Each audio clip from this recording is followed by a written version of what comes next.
we'll keep that conversation going, Nick, because in the arena, it felt like a lot during that first half, especially with the inconsistent officiating. The crowd had a hatred for the Zebras.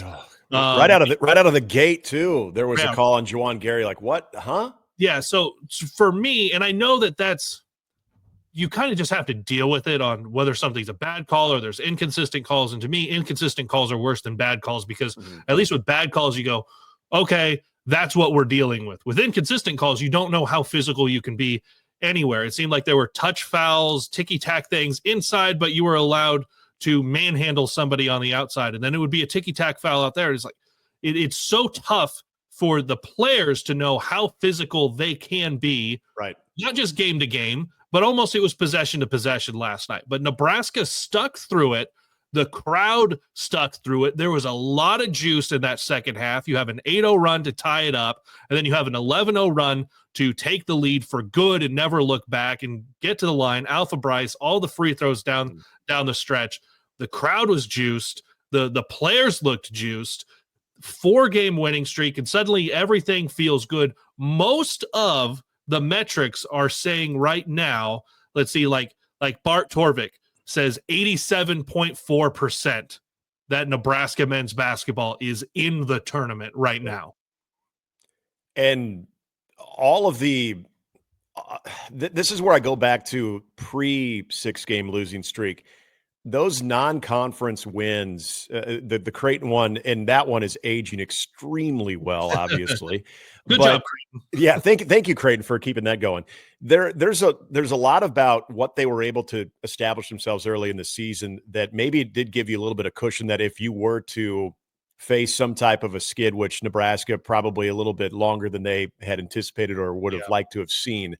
But this is why I go back, and this is why I asked the question to Wilson. And I thought yesterday's game, Kaleb, was a perfect example of this, of where this team is connected. And when you have what is going to happen in college basketball, especially in a conference like the Big Ten, where you're going to be playing some very good teams, or you're just going to be having some nights where maybe you are out physicaled, whatever the situation is, and you fall short on the scoreboard, what is that going to do to your team? Because as we talk about a lot, you get into February, you start to take on that look of the team that you're going to be in the postseason, whether your postseason plans are just the conference tournament or beyond, you start to take on that form.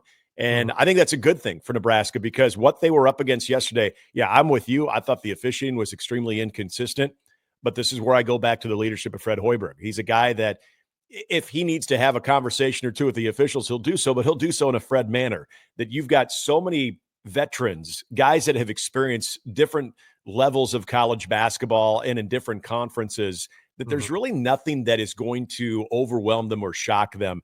And I thought yesterday's game was an example of that, where Ohio State, especially in the first half, they are throwing big run after big run at this team. And then as that's happening, you have guys going down with foul trouble where you're extremely limited on what you can do. And then so you look at Bryce. Bryce carries the load, but Wilson is spot on about that complimentary piece too. When you got Juwan Gary, who, whether he's in foul trouble or not, he's giving you some of that instant offense, but also he's able to give you a lot of those gritty plays.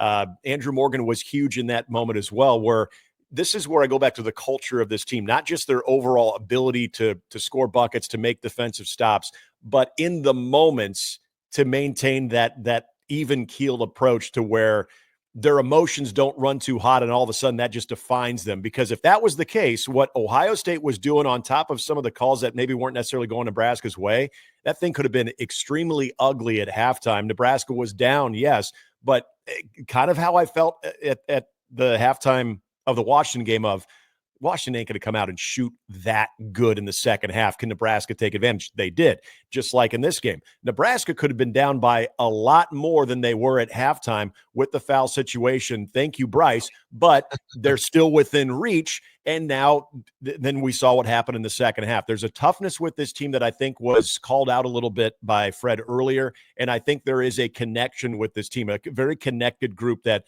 despite when things are going bad, that they just don't seem to get really destroyed by that emotionally or physically. The last two games, the way Nebraska went into halftime, down 10 at Washington and the Huskies shooting lights out. Yeah. Last night, Nebraska made one shot in the final 6.5 minutes of the game, or 6.5 minutes of the half. To come out of halftime, both of those games, and play their best basketball. You're right. There is a toughness to that. There is a mentality to that, to get into the locker room, not be pointing fingers, and let it all just unravel in the way that, you know what, things did unravel during that 6-game losing streak. And I don't know if there was necessarily pointing fingers or anything, but as Wilson said, there were some slumped shoulders at times if things started to kind of go wrong. And you haven't had that happen. You had Illinois come all the way back and it go to overtime, and then you take over in overtime, and you go to Oregon and you only trail for 46 seconds over the course of the entire game. Washington shoots lights out and you take over in the second half, and then last night take over in the second half again, and it be a free throw party. Yeah. And you go in and you make your free throws. Braxton Mia went 3 for 3 on his free throws in the first half. Everyone's getting in on making the free throws, and it feels good for this team as they're going through and pushing towards a potential NCAA tournament bid. Like I said, most of the places are saying Nebraska is in. When I looked on Friday, which actually is the last time that this was updated from Joe Lunardi, he had Nebraska as the last of the last 4 buys. Right. So the 5th to the last team in when you're looking at it. And to grab a win last night where some of the analytics, I think Nebraska was a slight favorite last night, but some of the analytics pointed towards Ohio State winning that game. You grab that, I think you're getting off of that last 4 buys line. Like that's where this team is you're pushing yourself off of the bubble. And if Nebraska gets off the bubble, by the way, that would be 10 Big Ten teams in the field, none of them waiting to see how the bubble turns out.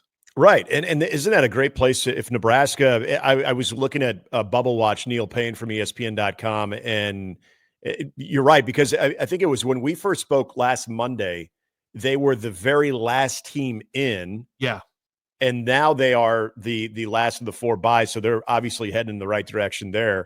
But also with the Bubble Watch, I think their percentage, and it's a different calculation, depends on who you look at, but they're at 57% chance. I think that's the lowest, actually, that's I've seen. Lower ones I've seen, yeah. Yeah, but it also is extremely complimentary as far as their breakdown of who they've beaten and what they've done since that losing streak, that essentially the BPI has them with the games coming up. Now, Maryland's going to be tough, especially with Berkey's injury. Yes.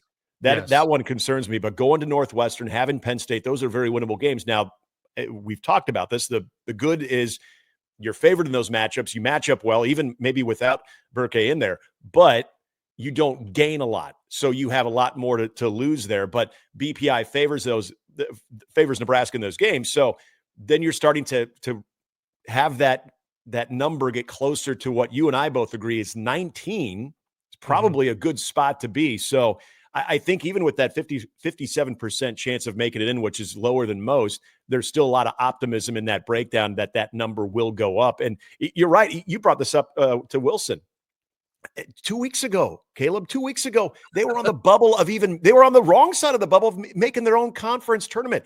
It shows you quick turnaround, great job by Fred and this entire team of weathering that storm, but B, also how volatile that conference is. And if you are down, you might need just a week or two to really change your fortunes. Or, as we've seen with certain teams, if you're up, all of a sudden 2 weeks, boom, you're right there where Nebraska was too. Look at where UCLA is now. Since that loss to Nebraska, UCLA won 7 in a row. So, there's just so much volatility in this conference that you can never take a night for granted. But also, as long as there's still some games on your schedule and you're sitting there in the lower half or middle part of this conference, you've got a shot. Look at where Nebraska has moved. Maryland and Michigan are the only teams Nebraska has left on the schedule that are higher in the Big Ten standings than where Nebraska is. 16-8 for the team on the season, 6-7 in Big Ten play. Can you find 3 more wins? Right. Can you find 3 more before you get to the Big Ten tournament? And that's your starting point. because it's the same thing as when this losing streak was going on. It was, where can you find your wins? Can you look at the rest of the season at the time with only 12 wins? Can you find 8 more wins? Can you find where those are? And right now it's, okay, can you get 3? And part of that is because of the way the rest of the bubble has played out, the way those teams are playing. I know you think back to Tim Miles' team and finishing 4th in the Big Ten and not making the NCAA tournament. That's not the way the league is now, and that's not the way the bubble is now. It's not a very strong bubble. So Nebraska being able to keep themselves in that conversation and play themselves off of that bubble, extremely encouraging. And we'll have another show before we even get to that game on Thursday, because we'll be back here Thursday 9 a.m. But it is nice that we're able to have these conversations about where this team is in relation to getting back to the NCAA tournament.